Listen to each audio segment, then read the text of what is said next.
This room that we're in now is called Tantra, embodying enlightenment. So we've moved from that world of medicine.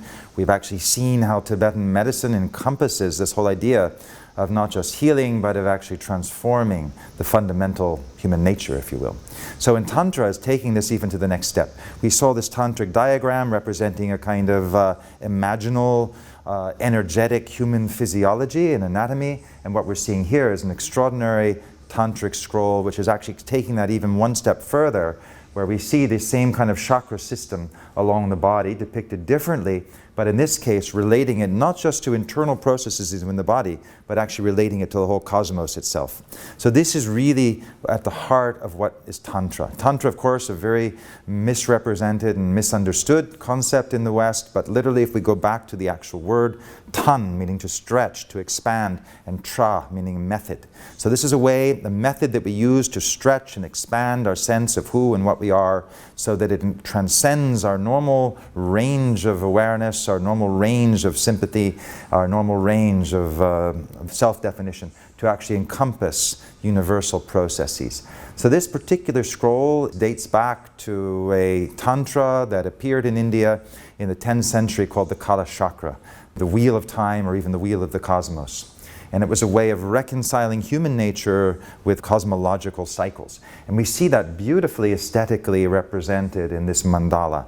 We see how the Lukhang temple itself is a mandala, a way of actually compressing the universe into a single form, into a single image. We see how that same sense of compressing universal principles is actually compressed into the human body along the central axis of the body, but we see it actually expanded here into this kind of cosmogram. We see the kind of sea, this wonderful depiction of water on the outer edge, and this wonderful sense of aesthetic flow, and this idea being that the whole universe is sort of surrounded by the cosmic sea. And then again, if we can look at this even in terms of medieval Western art and this sort of beautiful use of geometry to represent cosmological principles. So literally the kind of intersecting circles, this vesica piscis, the fish eye that appears here, the kind of visionary experience that results in this sense, literally, when spirit and matter come into a kind of a radical conjunction, energy and form.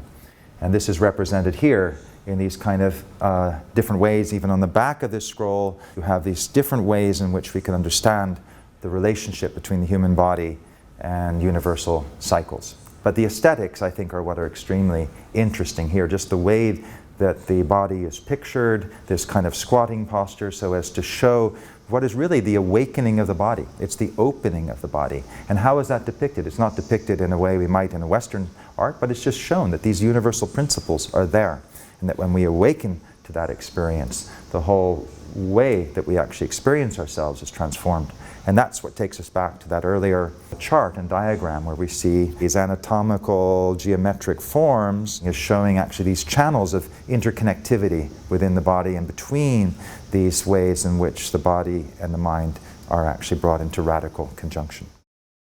What this art, this living tradition, something that was really part of our own ancestral inheritance, but we've somehow lost that in the West ever since the age of Newton. We've sort of entered into a kind of more materialistic relationship with the cosmos, the kind of mythopoetic richness, the kind of magical realism that once colored our experience of the world and of ourselves has somehow been slightly clinicalized, and we've sort of lost that magic.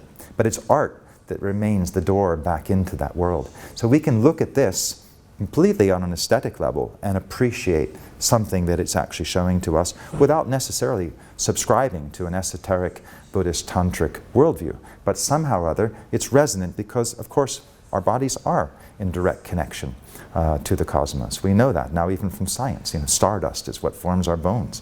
So there's something really extraordinary when we think about it in these terms, how science itself is starting to validate some of these poetic and artistic inspirations that go back half a millennium or more.